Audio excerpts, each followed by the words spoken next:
17,189. Write that number down. Tattoo it on the inside of your eyelids. Because that single string of digits, 17,189, just did more damage to Rick Ross than every diss track, every court case, every corrections officer photograph, and every Officer Ricky meme that has ever existed in the last 20 years combined. That number is not a chart position. That number is a coroner's report. That number is the sound of a 20-year mythology falling out of a 52nd-story window and hitting the pavement in front of a Wingstop. And somewhere in a private jet, 36,000 feet in the air, sipping something that costs more than most of your rent, Curtis James Jackson III is laughing so hard he had to put the champagne flute down before he spilled it on the leather. Stay right there. Do not touch that scroll bar. Because what happened between August 3rd and August 6th of 2026 is not a beef, it is not a diss, it is not another Instagram scuffle between two aging rappers, who should probably be arguing about their grandkids by now. What happened this week is an execution. And Rick Ross, the self-proclaimed biggest boss, the man who built an entire commercial empire off of one word, the man who named a record label after a German luxury car so his brand could ride shotgun with old European money, Rick Ross was the body on the floor. Every receipt is public. Every number is verified. Every screenshot is timestamped. And by the time this video ends, you are going to understand something the mainstream hip-hop press has been too scared to say out loud. The Rick Ross era is not slowing down. The Rick Ross era is over. And the wildest part, the part nobody is talking about, the part that makes this whole story different from every other flop story you have ever heard, is that Rick Ross himself already knew. He knew before the album dropped. He knew before Billboard called. He knew before Curtis Jackson tapped that little blue post button at 7:12 in the morning on August 3rd. The evidence is hiding in plain sight, and I am about to walk you through it, brick by brick, receipt by receipt, until there is nowhere left for the boss mythology to hide. Let me set the table. On July 17th of 2026, Rick Ross dropped his 12th studio album. 12. That is not a rookie. That is not a mid-career artist finding a lane. That is a 2-decade veteran with major label muscle, a catalog most rappers would sell their firstborn for, and a Rolodex that includes Jay-Z, Diddy, Drake, Meek Mill, Whale, and every producer worth putting on a track. The album is called Set in Stone. Pause on the title. Say it out loud. Set in stone. Permanent. Card. Immortal. You do not name an album that unless you believe, all the way down in your gut, that your legacy is already finished being written. You do not walk into a 12th studio album with a title like Set in Stone unless the whole thing in your mind is already a foregone conclusion. The classic is coming, the streams are guaranteed, the Grammys are lining up. The culture is going to nod its head and hand Rick Ross the flowers he believes he is owed. Now watch what happened. August 3rd. Billboard drops the numbers. Set in Stone opens at number 39 on the Billboard 200. Not top 10. Not top 20. Not even top 30. Number 39. 17,189 equivalent album units. And the pure sales number, the number of actual living, breathing human beings who reached into a pocket and paid Rick Ross for his art, 3,800. 3,800. Let me help you feel this. 3,800 is not the number of people at a Rick Ross concert. It is the number of people at a Rick Ross album. Nationwide. Globally. Combined. Rick Ross has more people following his personal chef on Instagram than he had human beings willing to pay for the 12th album of his career. There are middle school talent shows in Ohio that sell more units than that if the 8th grader on stage brings a decent voice and a working Cash App. There are podcast hosts nobody has ever heard of who move more merchandise off one weekend Twitch stream than Rick Ross moved albums in his opening week. The projections had him at 26,000. Rick Ross missed his own conservative floor by 9,000 units. That is not underperformance. That is a public rejection. That is the market picking up the phone, hearing Rick Ross on the other end, and hanging up before Rick Ross finished saying hello. Now I already know exactly what the comments are going to say, because I have been on this internet a long time. Somebody is warming up right now to type. Album sales are dead in 2026. Streaming is what matters. Pure sales do not count anymore. And on paper, that comment is not wrong. Pure sales have been declining across the entire industry for 15 years straight. That is a documented, verifiable, boring economic reality. But here is the trick that Rick Ross's defenders are trying to pull, and here is why it does not work. Context. Context. Context. When you weigh Rick Ross's numbers against Rick Ross's own history, the streaming excuse crumbles like a stale Wingstop wing left on the counter overnight. Let me walk you through the receipts. Not somebody else's, Rick Ross's. Port of Miami, 2006. Debut album. Nobody outside of Miami-Dade County knows Rick Ross exists. Number 1 on the Billboard 200. 187,000 units in 7 days. The whole country is riding around chanting, "Every day I'm hustling," like it is scripture. That was Rick Ross announcing himself to the planet. That was the arrival. Trilla, 2008. Number 1. 198,000 first week. Career best debut. This is where the beard becomes iconic. This is where Maybach stops being a car and starts being a religion. Rick Ross was not a rapper anymore. Rick Ross was a lifestyle. Deeper than rap. 2009. Now stop and lock in on this one, because this is the album that makes everything else make sense. This album dropped in the middle of the worst public humiliation of Rick Ross's entire life. Curtis Jackson had just spent 6 straight months surgically dismantling Rick Ross in front of the whole world. The corrections officer photos were everywhere.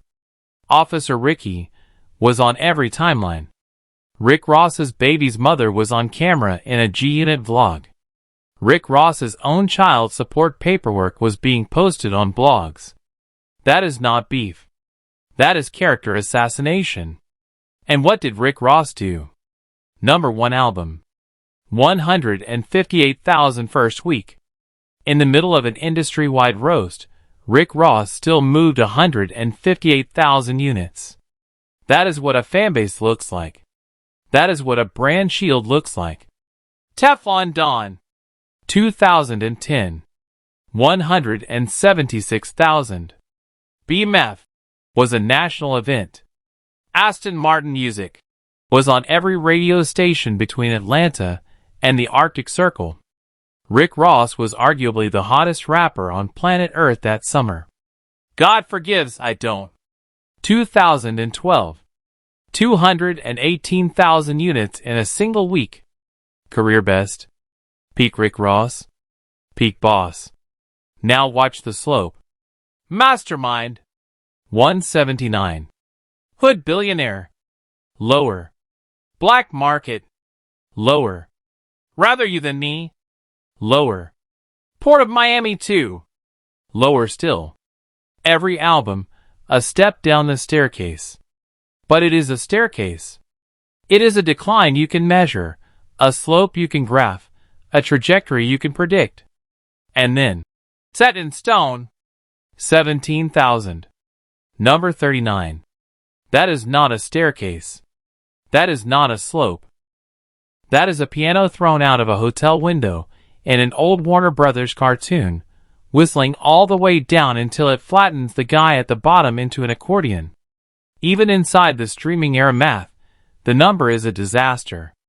In 2026, The conversion is 1,500 on-demand streams equals 1 album unit. So of Rick Ross's 17,000 units, roughly 13,000 came from streaming. 13,000 album units translates to about 20 million streams. 20 million total streams for the entire album.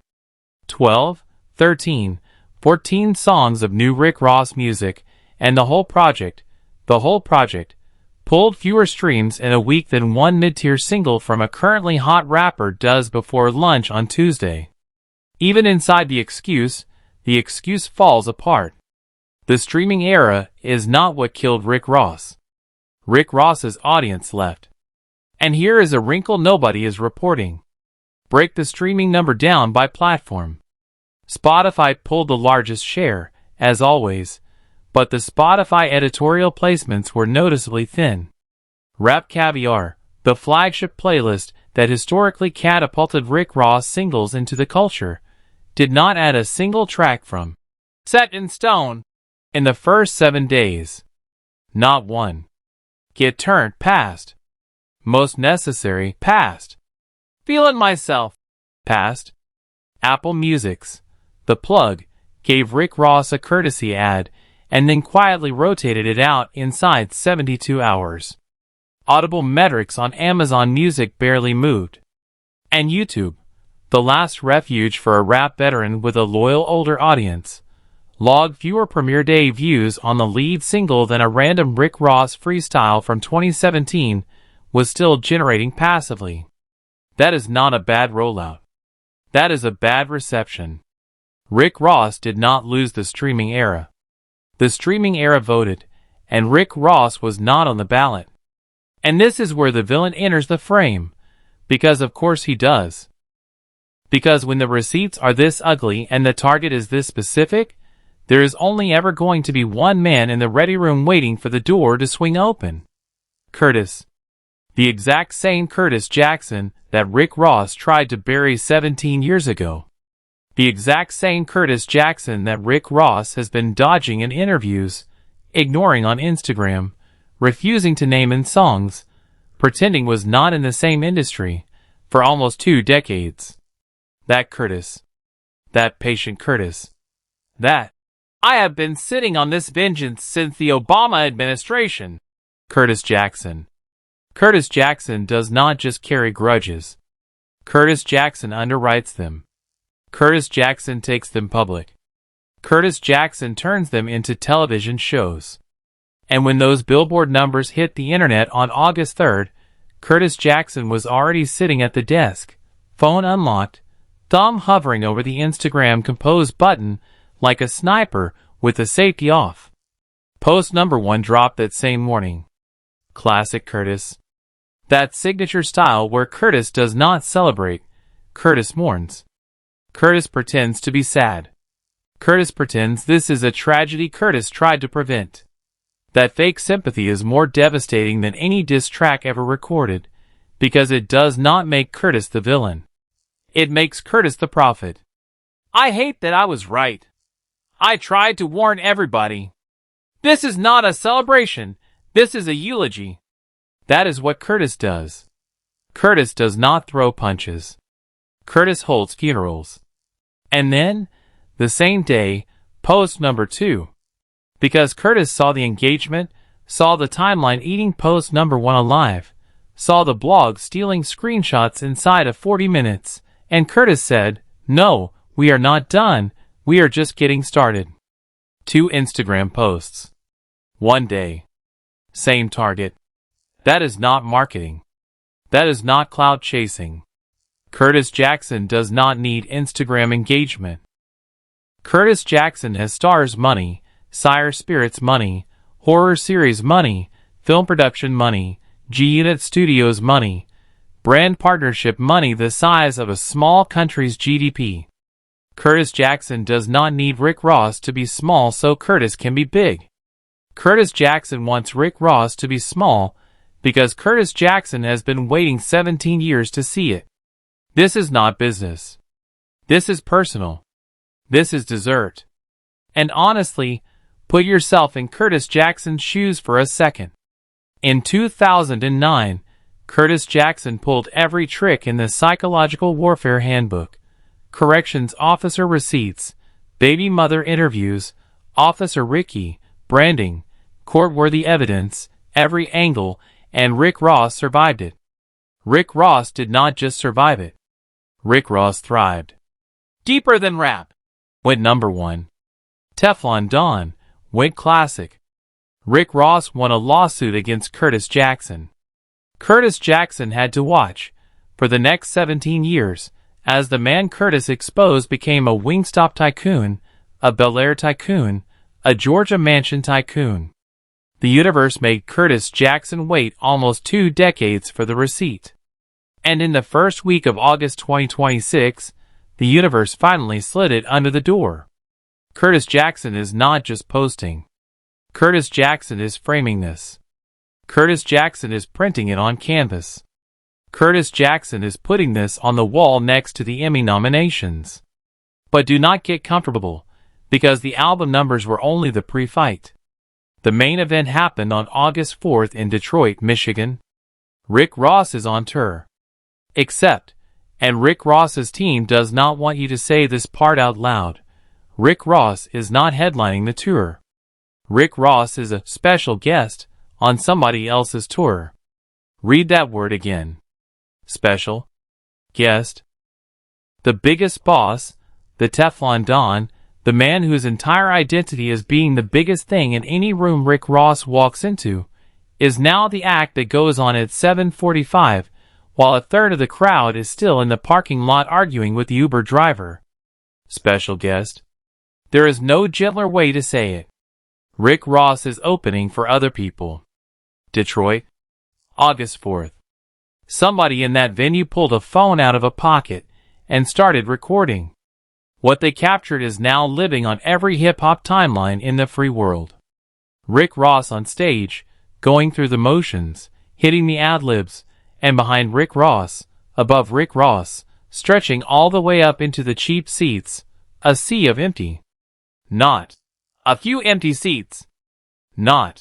The upper deck did not sell out. Whole sections. Rows on rows of nothing. Empty stretching all the way to the exit signs. The kind of empty that echoes. The kind of empty that you cannot spin, cannot photograph around, cannot blame on camera angles. That clip found Curtis Jackson at approximately the speed of light. And Curtis posted it with a caption so simple, so surgical, so quietly brutal, that you almost want to applaud the timing. Curtis did not try to be clever. Curtis did not have to be clever. Curtis just pointed. Detroit. Detroit. The rap capital of the Midwest. The city that turned out for Eminem, for Big Sean, for Royce, for I Swear Vetso, for T Grizzly, for a city block worth of local names. Detroit shows up for hip-hop the way churches show up for Sunday. Detroit does not skip. And Detroit skipped Rick Ross. Now Rick Ross's team pushed back, quickly, aggressively, and pretty smart, actually. They said the video was misleading. They said the footage was filmed before the venue filled up. They said the show ended up decent. And okay, fair. Concert footage lies all the time. A wide shot of an arena 40 minutes before showtime looks like the apocalypse, when the actual apocalypse is not happening. In a vacuum, that pushback is credible. In a vacuum. But there is no vacuum. There has never been a vacuum. This footage did not land in isolation. This footage landed on the same 48-hour clock as the Billboard number.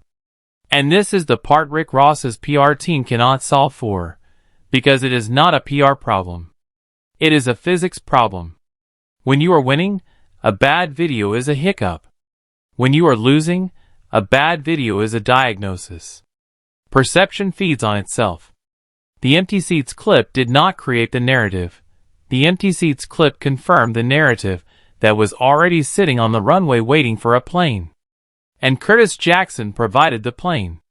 Let me pile on one more receipt, because this one is not being reported anywhere, and it should be. I pulled the secondary ticket data. StubHub, SeatGeek, Vivid Seats, the whole ecosystem. On the day of the Detroit show, resale tickets for Rick Ross's set were listed at $4. Below face value by 90%. Some listings dropped as low as $250 in the final hour before doors opened, and even at that price, they did not all clear. There were fans in Detroit who could have paid the equivalent of a large fry to see Rick Ross live, and enough of them said, "No thanks." That entire section stayed dark. That is not a soft market. That is a message.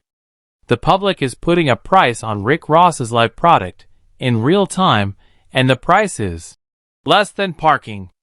Curtis Jackson is not arguing with Rick Ross about what happened in Detroit. Curtis Jackson is arguing about what Detroit looked like. And in 2026, in the algorithm, in the timeline, in the screenshot economy, what a thing looks like is what a thing is. Curtis Jackson is not fighting on the field of fact.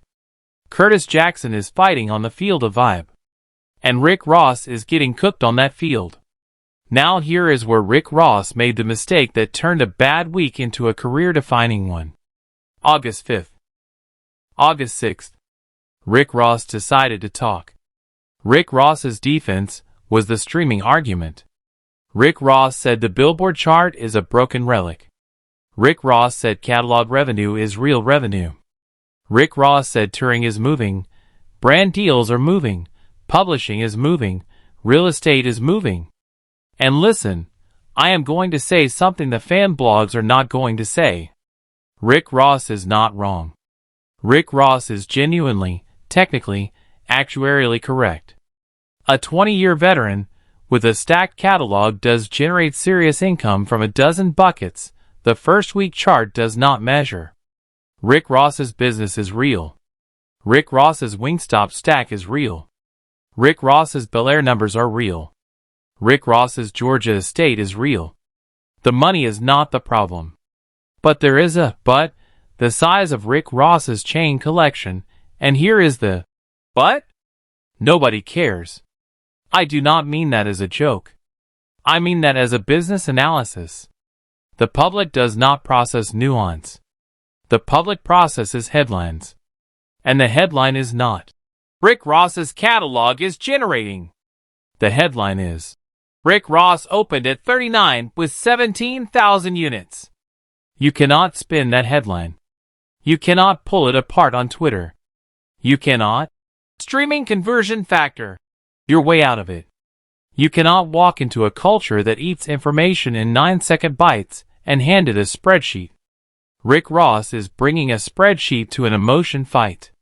Curtis Jackson is bringing gasoline to a room full of matches. Curtis Jackson is not trying to be right. Curtis Jackson is trying to be viral. And viral undefeated against right, all time, forever.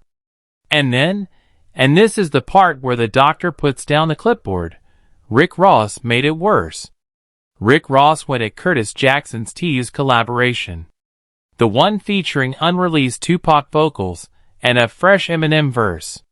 And Rick Ross said, and this is a paraphrase but only barely, Tupac has been gone 30 years.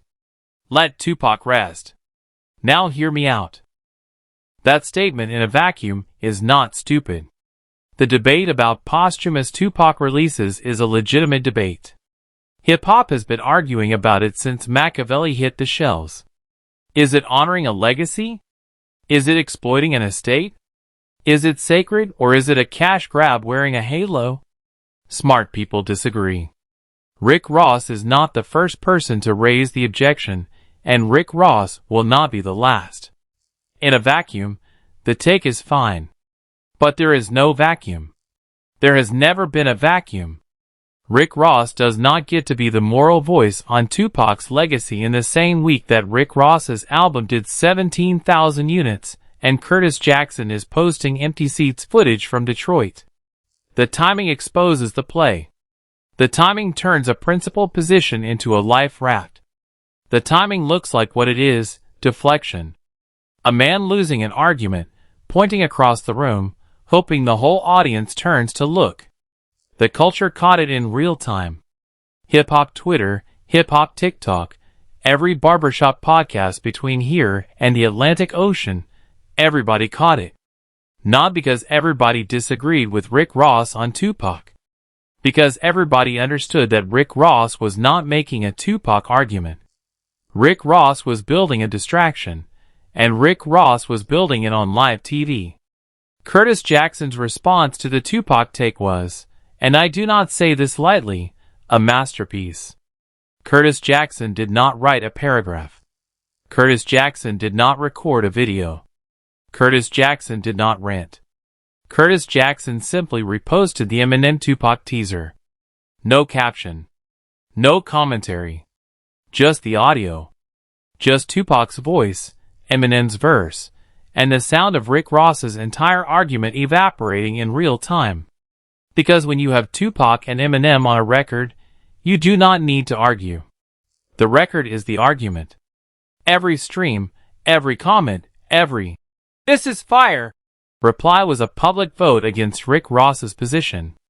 Curtis Jackson made the whole culture do the debating for Curtis. That is chess. That is 20 years of media warfare distilled into a single, captionless share.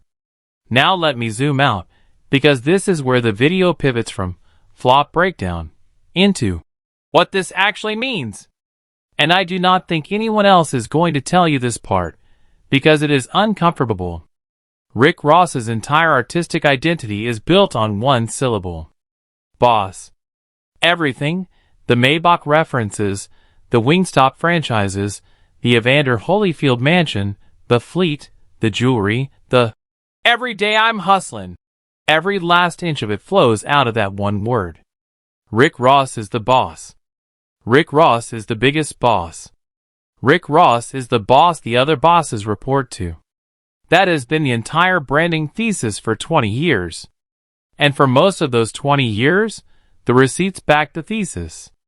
When Rick Ross is opening at number 1 with 180,000 units. When Rick Ross is the hottest rapper of that summer. When Rick Ross is filling arenas, the boss. Branding is not marketing. The boss. Branding is journalism. It is accurate. It is verifiable. It is set in stone, if you will. But what happens when the receipts stop backing the thesis? What happens when the boss cannot fill a Detroit arena? What happens when the boss's 12th studio album opens at number 39? What happens when the boss is the special guest on somebody else's marquee? You get a brand crisis. Not just a commercial crisis, an identity crisis. Because Rick Ross cannot separate Rick Ross from the numbers the way an underground artist can. If you are a bar-for-bar lyricist, if you are Rock Marcy or Kaw or the whole Griselda ecosystem, you can post 17,000 units, and it does not touch you, because your brand was never about volume. Your brand was about craft. Rick Ross's brand was never about craft. Nobody ever seriously argued Rick Ross was the best lyricist of any generation. Rick Ross's brand was about domination, being rich, being untouchable, being the boss. And when the receipts read like Rick Ross moved fewer units than a debut mixtape from a TikTok rapper, the whole scaffolding collapses under its own advertising. That is what Curtis Jackson is attacking. Not the album. The mythology. Every Instagram post, every MTC clip, every captionless share, they are all aimed at the exact same target. The idea that Rick Ross actually is who Rick Ross has been claiming to be. And that is a much scarier attack than any diss track. Because diss tracks fade. The culture moves. New drama arrives. But a crack in the mythology, a crack in the actual brand, that does not fade. Once the audience starts asking whether the boss is really the boss, you cannot put that doubt back in the bottle. Not with a new single. Not with a documentary. Not with another Wingstop opening. That doubt is now permanent inventory in every listener's brain. Here is the part that should be keeping Rick Ross up at night. Curtis Jackson is not the only one who noticed. The blogs noticed. Hip Hop DX noticed. Forbes noticed. Complex noticed. Every meme account on Instagram noticed. Podcasters who were not even talking about Rick Ross this year noticed. And they all led with the same word. Flop. Not.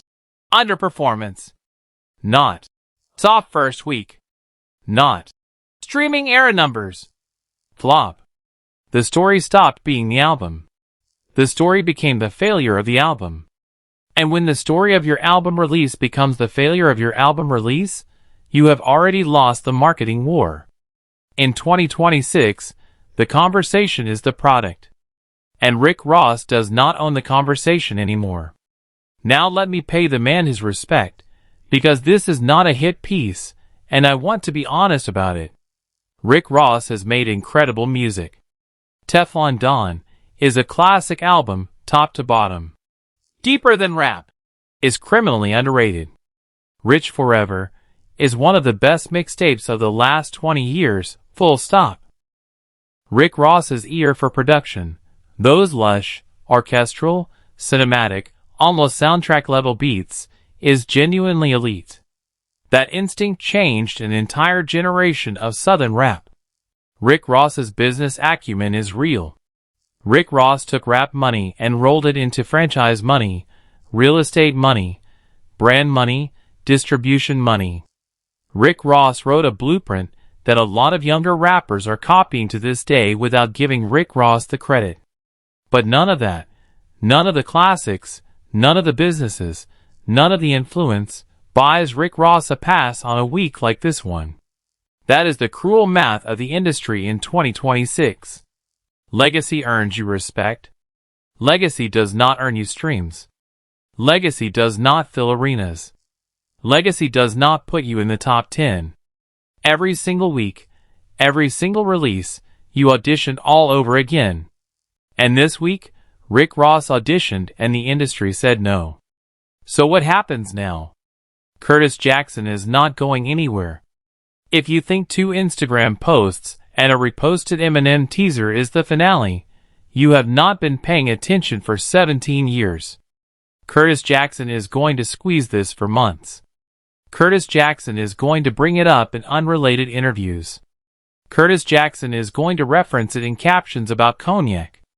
Curtis Jackson is going to find new pressure points. Wingstop's declining foot traffic, the Maybach Music roster exodus, Rick Ross's touring guarantees renegotiating downward, and Curtis Jackson is going to press on every single one. Because that is what Curtis Jackson does. Curtis Jackson sees blood and books a hotel room across the street. Curtis Jackson does not eat and leave. Curtis Jackson eats, and then Curtis Jackson opens a restaurant on top of the corpse. Rick Ross has 3 moves. Move 1, Rick Ross keeps banging the streaming drum. Keeps pointing at the metrics that flatter Rick Ross. Keeps framing the loss as a mislabeled win.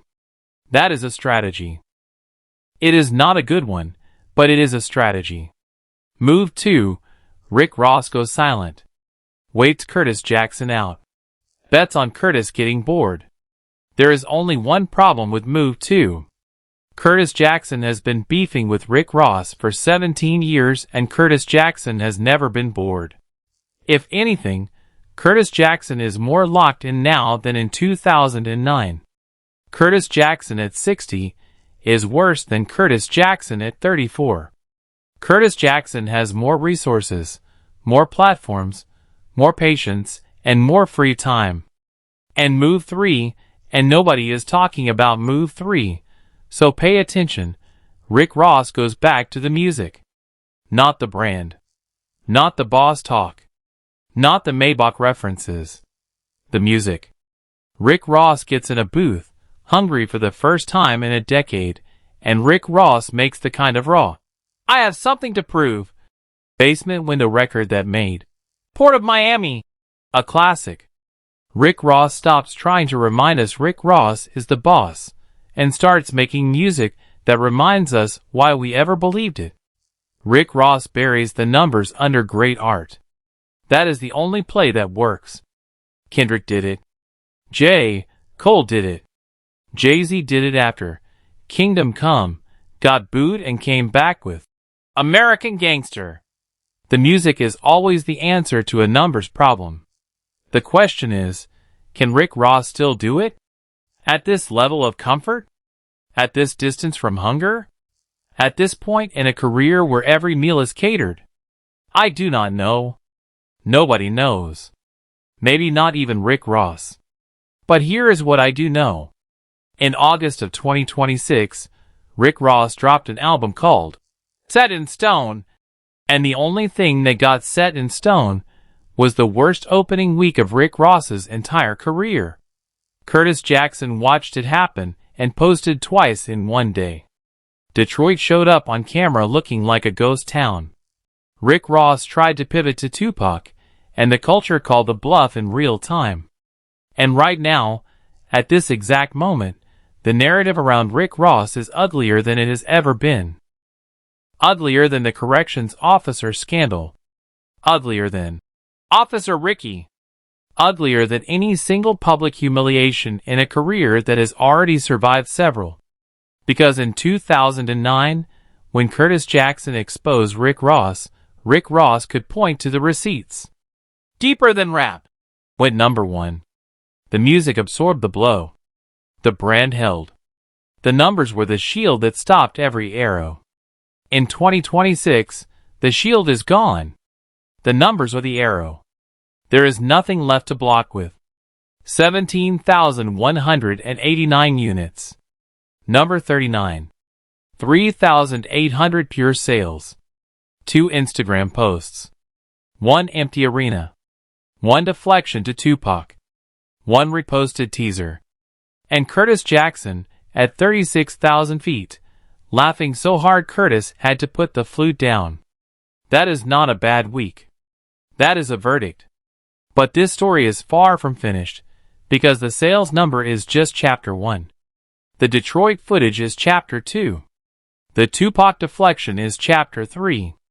And there is a chapter 4 that nobody has covered yet, a corporate filing that surfaced in a Florida registry at 5:45 in the afternoon on August 6th, a filing that mentions Maybach Music Group's touring insurance, a filing that mentions distressed dead vehicles, a filing that mentions Curtis Jackson's investment arm sitting exactly 1 signature away from a piece of Rick Ross's business the public has never been told about. I have the paperwork. I have the docket number. I have the screenshots. And I am going to walk you through every page of it in the next video. Let me give you a taste right now, because if you leave without a taste you are going to regret it. The filing lists 3 entities. One of them is registered out of a Broward County address that has appeared on 4 other filings tied to Curtis Jackson adjacent investment vehicles in the last 18 months. Another one lists a signatory whose name matches a former Def Jam accountant who left the label in 2022 under circumstances that nobody at Def Jam has ever fully explained on record. And the third, and this is the one that made me sit up straight in my chair at 11:15 at night, the third entity lists Maybach Music Group as a counterparty of interest. Counterparty of interest. That is not a fan phrase. That is a legal phrase. That phrase does not show up in a filing by accident. And now that phrase is sitting inside the same document as Rick Ross's touring insurance carrier and Curtis Jackson's investment arm on the same page. I am not going to speculate on this video. I am not going to guess what it means. I am going to lay out every page, every clause, every signature in the next video, with a lawyer on camera reading the language line by line. But I will tell you this much right now. If the connection I am tracking is real, if the corporate structure lines up the way the filing suggests it lines up, then the 17,000 units and the empty Detroit arena and the Tupac deflection are not the story. Those are the symptoms. The story is happening inside a Florida registry office, at a desk, in a manila folder that Curtis Jackson's team put there, and Rick Ross may not even know the folder exists yet. But you are not going to see the next video unless you subscribe right now. Not later. Not after this one ends. Right now. Because this week we are going frame by frame through every angle of this collapse, And you are not getting this level of receipts, this level of forensic detail, this level of "we actually did the work" analysis anywhere else. Not from the blogs. Not from the podcasts recycling Curtis Jackson's captions. We are pulling numbers. We are pulling filings. We are pulling timelines. And we are giving you the whole picture. Drop a comment. Tell me where you stand. Is this the end of Rick Ross as a commercial artist? Is Curtis Jackson justified in the assault? Or is Curtis kicking a man who is already on the mat? And the one I really want to hear. Do album sales even matter in 2026? Or is Rick Ross right and the charts have been lying to us the entire time? I am in the comments. I am reading. Let us argue. And if you are a Rick Ross fan, a real one, a day one, Port of Miami fan, I want to hear from you especially. Defend the boss. Tell me what I am missing. Tell me why the receipts do not tell the real story. Because I genuinely want to be wrong. I want to believe a 20-year career does not end like this. But the receipts are the receipts. And right now, they are saying something the whole industry is too scared to say out loud. This is the channel. This is the breakdown. And this was only the opening. Tomorrow, the Detroit Arena, frame by frame, with the ticket sales data Rick Ross's team does not want anybody to see. Do not miss it.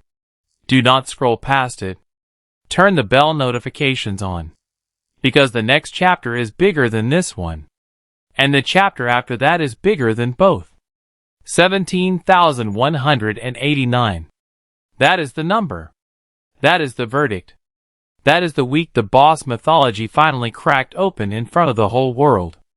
And Curtis Jackson is not done. Curtis Jackson is just getting warmed up. Curtis Jackson is stretching. Curtis Jackson is loading the next post. And Rick Ross, the biggest boss, the Teflon Don, the man who named a label after a car, Rick Ross is running out of hiding places. Rick Ross is running out of angles. Rick Ross is running out of shield. And Rick Ross knows it. The audience knows it. The industry knows it. And now you know it too. So hit subscribe, drop the comment, and meet me back here tomorrow. Because the walls are closing in on Rick Ross, and I have every measurement of the room. The walls are moving. The receipts are stacking. The mythology is cracking. And Curtis Jackson has not even opened the folder yet. Rick Ross had 20 years to prepare for a week like this one, and Rick Ross prepared for a different week. Every single artist watching this from a distance is taking notes right now, because the same trap is being laid for them. Save this video. Share this video. Send it to the person in your group chat who still thinks the boss is untouchable. Because the boss is not untouchable. The boss is on the clock. And the clock is loud. The walls are moving. The receipts are stacking. The mythology is cracking. And Curtis Jackson has not even opened the folder yet. Rick Ross had 20 years to prepare for a week like this one, and Rick Ross prepared for a different week. Every single artist watching this from a distance is taking notes right now, because the same trap is being laid for them. Save this video. Share this video. Send it to the person in your group chat who still thinks the boss is untouchable. Because the boss is not untouchable. The boss is on the clock. And the clock is loud. The walls are moving. The receipts are stacking. The mythology is cracking. And Curtis Jackson has not even opened the folder yet. Rick Ross had 20 years to prepare for a week like this one, and Rick Ross prepared for a different week. Every single artist watching this from a distance is taking notes right now, because the same trap is being laid for them. Save this video. Share this video. Send it to the person in your group chat who still thinks the boss is untouchable. Because the boss is not untouchable. The boss is on the clock. And the clock is loud. The walls are moving. The receipts are stacking. The mythology is cracking. And Curtis Jackson has not even opened the folder yet. Rick Ross had 20 years to prepare for a week like this one, and Rick Ross prepared for a different week. Every single artist watching this from a distance is taking notes right now, because the same trap is being laid for them. Save this video. Share this video. Send it to the person in your group chat who still thinks the boss is untouchable. Because the boss is not untouchable. The boss is on the clock. And the clock is loud. The walls are moving. The receipts are stacking. The mythology is cracking. And Curtis Jackson has not even opened the folder yet. Rick Ross had 20 years to prepare for a week like this one, and Rick Ross prepared for a different week. Every single artist watching this from a distance is taking notes right now, because the same trap is being laid for them. Save this video. Share this video. Send it to the person in your group chat who still thinks the boss is untouchable. Because the boss is not untouchable. The boss is on the clock. And the clock is loud. The walls are moving. The receipts are stacking. The mythology is cracking. And Curtis Jackson has not even opened the folder yet. Rick Ross had 20 years to prepare for a week like this one, and Rick Ross prepared for a different week. Every single artist watching this from a distance is taking notes right now, because the same trap is being laid for them. Save this video. Share this video. Send it to the person in your group chat who still thinks the boss is untouchable. Because the boss is not untouchable. The boss is on the clock. And the clock is loud. The walls are moving. The receipts are stacking. The mythology is cracking. And Curtis Jackson has not even opened the folder yet. Rick Ross had 20 years to prepare for a week like this one, and Rick Ross prepared for a different week. Every single artist watching this from a distance is taking notes right now, because the same trap is being laid for them. Save this video. Share this video. Send it to the person in your group chat who still thinks the boss is untouchable. Because the boss is not untouchable. The boss is on the clock. And the clock is loud. The walls are moving. The receipts are stacking. The mythology is cracking. And Curtis Jackson has not even opened the folder yet. Rick Ross had 20 years to prepare for a week like this one, and Rick Ross prepared for a different week. Every single artist watching this from a distance is taking notes right now, because the same trap is being laid for them. Save this video. Share this video. Send it to the person in your group chat who still thinks the boss is untouchable. Because the boss is not untouchable. The boss is on the clock. And the clock is loud. The walls are moving. The receipts are stacking. The mythology is cracking. And Curtis Jackson has not even opened the folder yet. Rick Ross had 20 years to prepare for a week like this one, and Rick Ross prepared for a different week. Every single artist watching this from a distance is taking notes right now, because the same trap is being laid for them.